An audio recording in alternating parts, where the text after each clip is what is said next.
안녕하세요. 다윗이 예루살렘으로 항공하고 유다와 이스라엘 간 갈등이 일어납니다. 오늘 본문은 사무엘하 19장 31절에서 43절입니다.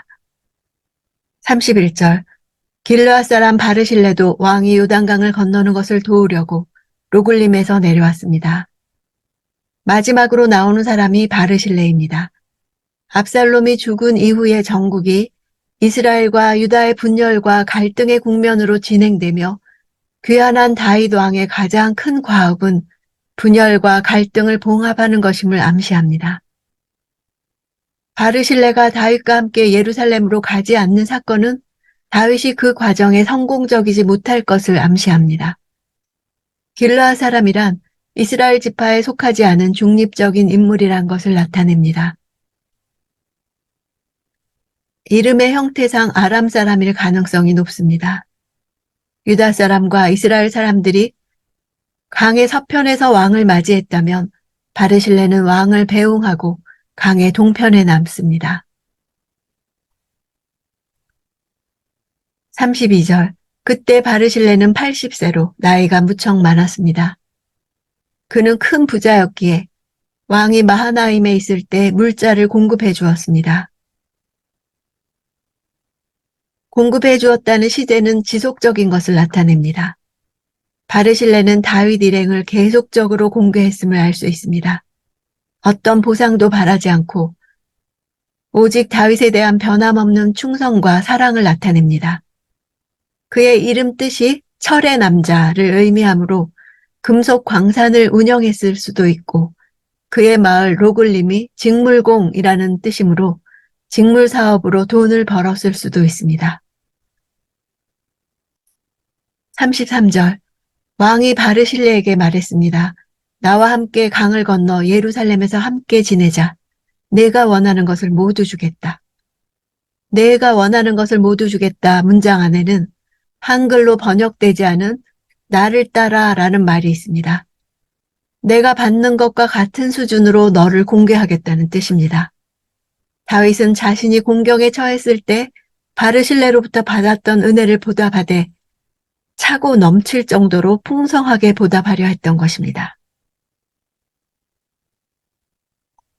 35절 저는 지금 80세나 됐습니다.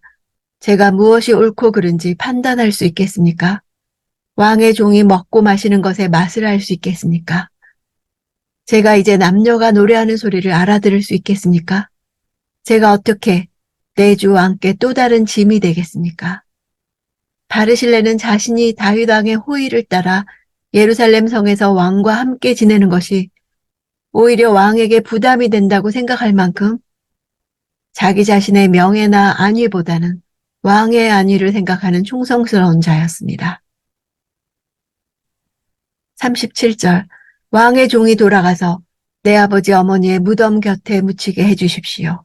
다만 여기 왕의 종 김함이 있으니 그가 내 주 왕과 함께 건너가게 하시고 무엇이든 기뻐하시는 대로 그에게 해주시기 바랍니다. 바르실레는 아들이 다윗 집안의 사람이 되길 원했습니다. 김함을 바르실레의 아들로 보는데 성경에서 이러한 입장을 뒷받침해 줄 만한 근거를 찾아볼 수 있습니다.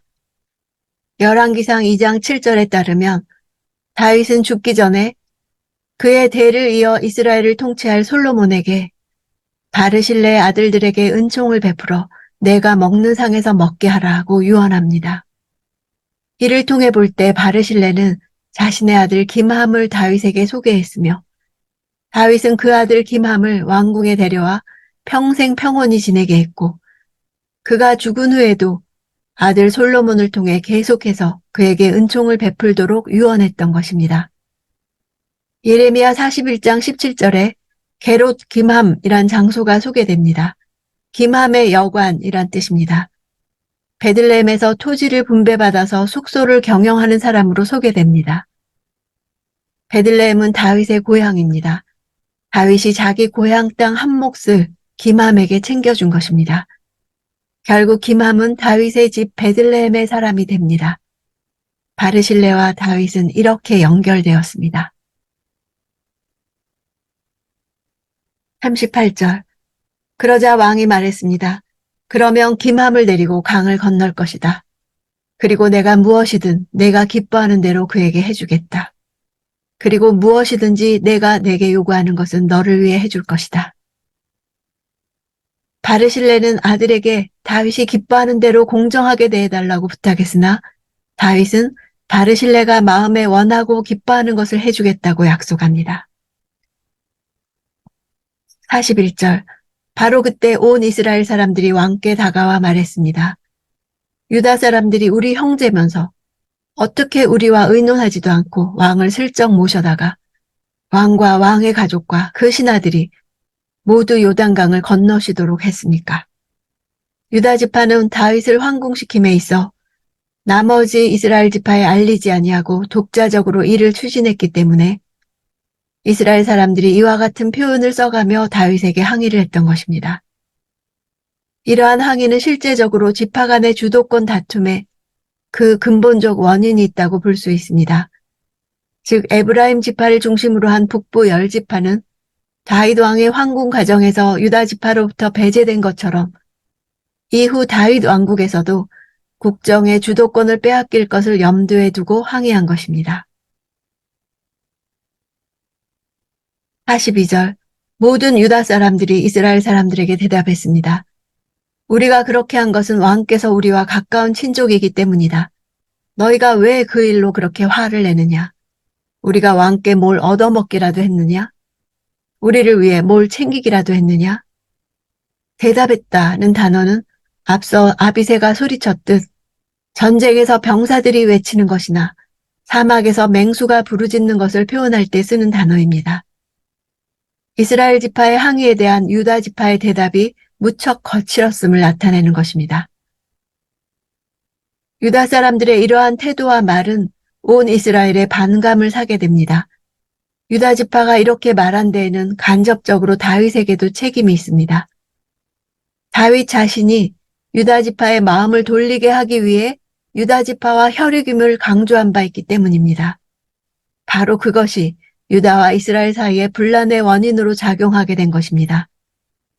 뭘 얻어먹기라도 했느냐는 말은 이전에 베냐민 지파 사람들이 자기들 지파 출신의 사울 왕으로부터 특혜를 입은 사실을 염두에 두고 하는 말로 추정됩니다.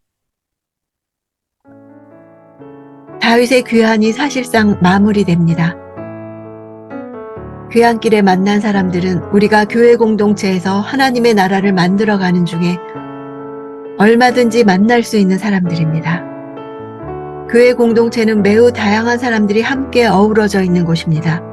때로는 품고, 때로는 덮고, 때로는 잘라내고, 끝까지 끌어안고 가야 하는 복잡한 면이 공존합니다. 성장하는 과정에서 어려움이 없는 공동체는 없습니다. 모두 실수가 있고 구차한 모습들도 보입니다. 그럴 때마다 우리는 그것을 경고의 의미로 받아들이면서 하나님께 가까이 가는 동기로 삼아야 합니다. 삐그덕 소리를 내더라도 우리 개인의 삶과 공동체에 주어진 사명을 붙들고 서로 돌아보며 하나님 나라를 지향해야 할 것입니다. 하나님은 인간의 역사와 현실을 통해 역사하시기 때문입니다. 그럴 때 바르실레와 같이 나의 섬김으로 나의 자녀가 풍성한 왕의 은총을 입을 것입니다.